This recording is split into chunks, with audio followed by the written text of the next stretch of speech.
Hello, push up on him. I'd like to take a moment of silence in this video for my fallen friend, Trey. He's down. Good shit. No, it's a dock off flogs. Stupid fucking name. Trey McLean. It's nice knowing you, They buddy. didn't really have anything. So, I literally just fought the worst sickness of my entire life, so I apologize if my voice sounds pretty terrible. Then, over the weekend, we rolled my sinus infection straight into basically a tornado, which knocked out my power and internet for 2 days. But over the last few days, you all have literally exploded my channel with likes, comments, and subs, and I am truly so appreciative. If you haven't subbed yet, it would be awesome if maybe you decided to. I'm also going to be starting streaming on Kick, so I will link that in the description if you want to see me play Ghosts of Tabor live. That being said, I am still working through a lot of the guides for videos suggested in the comments, so today I want to talk about the future of Ghosts of Tabor. Last Friday, Combat Waffles Studios hosted an AMA, or an Ask Me Anything, on the future of the game and took questions from the community. I've cherry-picked most of the future features, but if you want to watch the entire AMA, I will link that in the description below. What will crafting be like? My end goal is makeshift weapons, that type of thing, but also maybe even like cheaper medical supplies and things of that nature. So crafting is cool. It is something that a lot of hardcore looter shooters have, but not as in-depth as what Tabor talked about and what is covered later in this video. I think taking a concept like Escape from Tarkov and adding in more robust crafting like you see in a survival game will make Ghosts of Tabor a unique and different gameplay experience. How many guns do you think are going to be in game? Like in total? Down at 70, like 4 guns. I don't even know how many there are now, to be honest with you. We haven't worked on guns in a long time. We've been trying to hammer out a lot of the big features. And 70 plus weapons is something that is absolutely nuts to have in a game with the way that Tabor has licensed firearms and the way that the gun mechanics being somewhat unique to almost every weapon.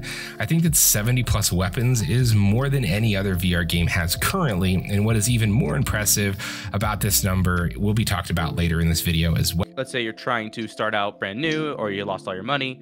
Will there be like a small pouch or something, not a secure container, but something that you can have in case of not hoarding a vest or backpack for that regard? maybe something like that in the future. It's not something we've talked about a lot. For people that are running like low on stuff, we are going to be implementing, hopefully very soon, at your kiosk in your hideout, that will be like an emergency rations kit that may give you like a backpack, a vest, and like a pistol with 1 or 2 mags. So for the 24-hour emergency rations, this is where things kind of get tough for me. In theory, I do like this idea, but not because of the reason that it's presented. I personally would like to see no ration packs with equipment because I want a hardcore looter shooter. If you lose your stuff, then just figure it out. However, I do understand that for the longevity of the game and a younger user base on Quest 2, it's probably smart to give the kids a little bit of gear or fear them quitting altogether. Any ideas or any plans for the future for like storyline quests or just like a quest rework in general? It's a little overwhelming, Yes. like going through everything right now, you know? We do plan on completely reworking the quest. Yeah, that's and we do want to have more storyline quests where you have to do quests for certain traders to unlock other traders. Yeah, ours right now, I feel like you've got some guys that know how to like do the questing. They've been playing since like closed alpha, and they know which ones to go do, like in the sewer of, you know, of Missile Silo and level up really quickly. But that's all changing, I believe, this update too. Yeah, Ray?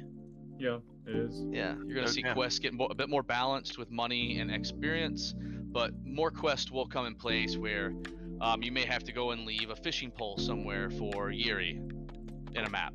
That kind of stuff is definitely coming. It's big on my to-do list. So the storyline quest reworks is one of the biggest features that I am most excited about. I think that the current trader system is pretty straightforward, but throwing everything at the player all at once can be overwhelming. Taking the Tarkov approach where certain traders are unlocked by fulfilling other trader quests or delivering items or collecting found in raid items will make the trader grind more fun. I am still working on my current trader guide, however, I'm testing a few different paths of least resistance. What's your vision for the... Do you have a vision for an esports future in this game?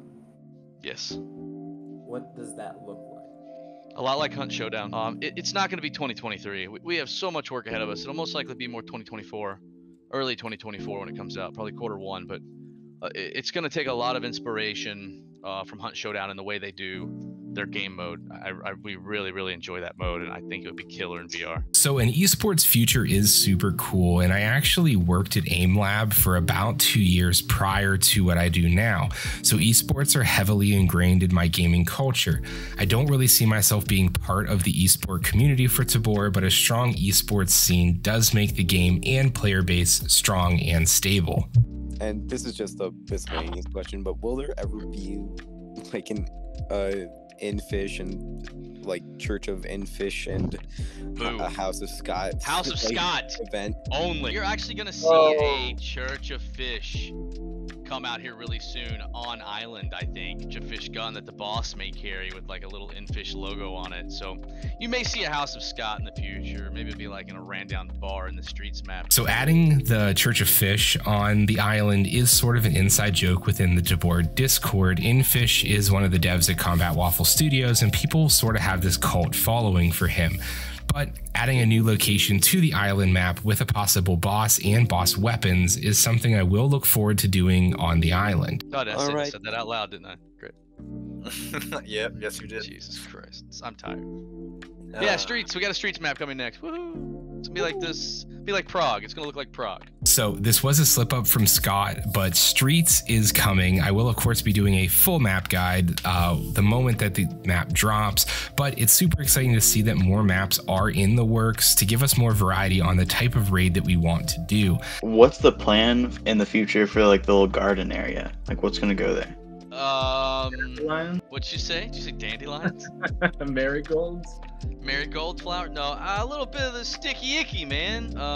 Probably grow some medicinal plants that you can use in raid to smoke for a pain reliever, or that you may need like a certain strain of medicinal so you can create different types of nerds in the medical room in the back. The bunker in Tabor is pretty big, and really at this point it's pretty much all wasted space. However, eventually we will be able to grow medicinal plants, and Scott mentioned smoking them in raid, which is going to be dope. They will have different crafting applications, and I think crafting overall is going to add a ton of polish and more to do in the game. Leaning more into those survival routes with the crafting system is going to be something insane, and it's going to give me plenty of content and guides to work through. He also mentioned crafting food via the kitchen, so food crafting is coming, which I think right now that the hunger and thirst stuff is pretty irrelevant, so if cooking does become a new system in the game, I really think the developers should also rework the player stats. Is there going to be any way in the future to be able to like optimize gameplay on Quest, like turn down graphics to boost FPS or anything like that?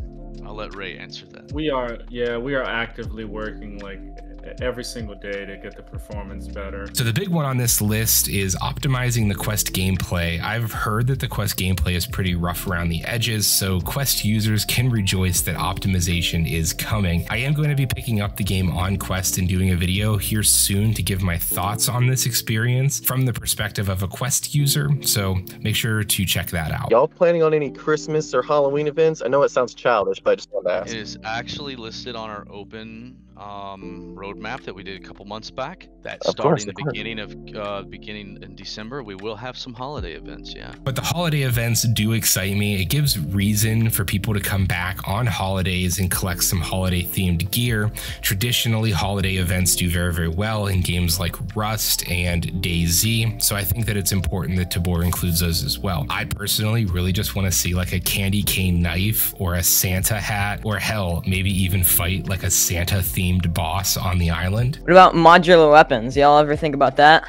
So here's my plan. How do I say your screen name? Hecky? Yeah, whatever you want to call me, it's all right. My idea is that we're going to get so deep into gun customization that you'll be able to change out your barrel, your bolt carriers, the different types of trigger assemblies you can have, even competition triggers, so it takes less pressure on your trigger to shoot.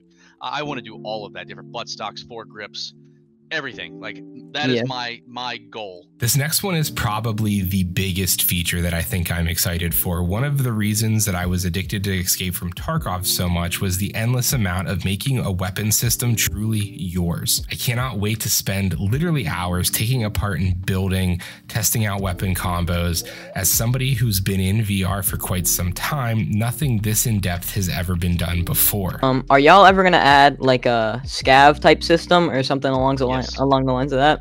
Yeah, so you will be able to do Phoenix runs. But what's going to change there is you're going to have actually 3 factions, right? So you're going to be able to be a Phoenix, you're going to be able to be a Volk, or you'll be able to be a Ghost as your main faction.